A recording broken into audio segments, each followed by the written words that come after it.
So I'm Omar Noor, and I'm the first professional Egyptian triathlete in history, and I'm gunning for the 2012 Olympics. And so my story started as I'm a regular guy, went to Hopkins for pre-med, was supposed to be a doctor, dabbled into business, last second pulled the plug after getting into med schools, and dabbled into business, loved it. My brother and I started starting our businesses together. And in the process of starting our business, if anybody's started a business out there, you'll know you get fat, massively fat. And the reason why you get fat is because it's stressful. You're doing everything yourself. It's a startup, you know? I mean, that's what you know. And you're constantly eating out, and you're taking people to eat out, business development or whatever, and you end up eating a lot, sleeping very little, and stressing out. So I got heavy, very heavy, and twice, not once, but twice, getting into my car, you know, it was a low car, and getting into the car, all of a sudden I hear a kruk, and I'm like, what is that?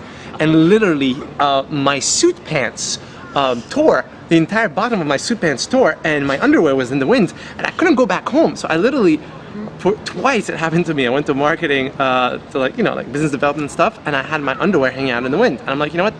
That's enough. Like, something's got to change. And then a friend of mine, Ish, if he ever sees this, he you know, want his name in there. So Ish was like, you know, I'm doing this triathlon thing. I'm like, oh, what's a triathlon? And this was 3 years ago. And I weighed about 225, so 105 kilos. Pretty hefty, but I'm a tall guy. And he's like, oh, triathlon, this is what you do. I'm like, yeah, sign me up. And he's like, what do you mean sign you up? I'm like, yeah, just sign me up. And he's like, do you own a bike? I'm like, no. And he's like, when is the last time you biked? I'm like, BMX 13. He's like, and I'm like, just sign me up.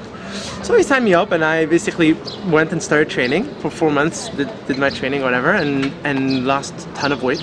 Went from 225 to 185, and I was like, wow, that's amazing. And through there, I met Adrian Fenty, the ex-mayor of DC, who actually became one of my really, really good friends over the past 3 years. And he's actually going to be here. He's here racing tomorrow. Yeah, well, Saturday. So that's pretty cool. Although he's whistling out and he's doing the sprint. So he started training with him and his crew, and then we became this big group of people, type A personalities, mostly business owners, whatever, training together. Started taking it more and more seriously. My brother was like, look, guy, you're never here. We need a CEO who's actually in the office, not just like out in training. And I called it business development. You are working out with the mayor of DC. Who knows, you know? And after 6 months, I was like, okay, enough business development. What are we, you know, what are you gonna do? Either you come back to the company or you take this seriously. And I'm like, okay, what do you want me to do? He's like, I got the company. Why don't you go out there, but turn this into a business and take it to the top? I want you to go to the Olympic Games. I'm like, all right, done deal. Egyptian Federation hadn't started yet. And luckily, 3 months later, the Egyptian Federation was created. It really wasn't because of me, it was just coincidence, which I'm gonna call fate. And then, so contacted them, etc.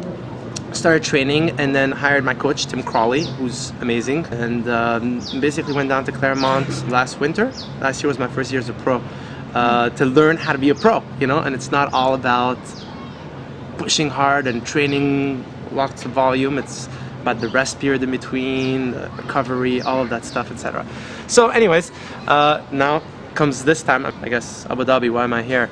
I've been racing ITU last year, Continental Cups, etc. And I'm trying to, you know, get up. It's a very different type of racing. It's a very fast swim and very fast running, and the bike is okay, you know. And I'm a, believe it or not, although I hadn't cycled until 3 years ago, cycling is my forte.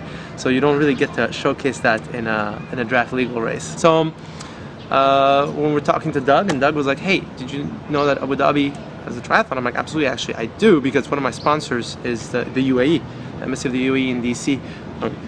Yeah, here they are. Here they are.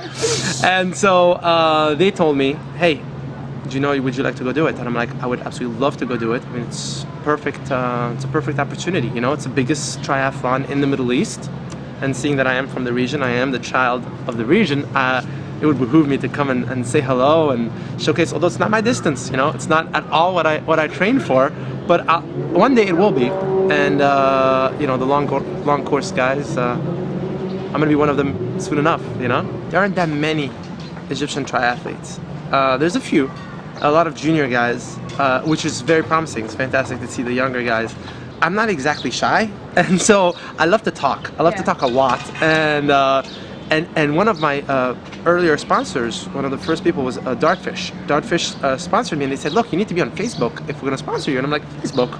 I hate Facebook. I live in the real world. Why would I go out and do this digital stuff? They're like, look, this is how you promote yourself, so we want you to be on Facebook. I'm like, okay, well, I'll try it out. And obviously, I got totally hooked. It's like a black hole, right? You just get into that, and next thing you know, it's like, and all of a sudden, and I really enjoy it. All of a sudden, you get all these younger kids from Egypt fanning me on my fan page and whatnot, and asking me questions, and it's really, really fun. I guess Egyptians are big into Facebook. Maybe that's what I need. A Facebook sponsorship. Yes, we need to talk to Mark.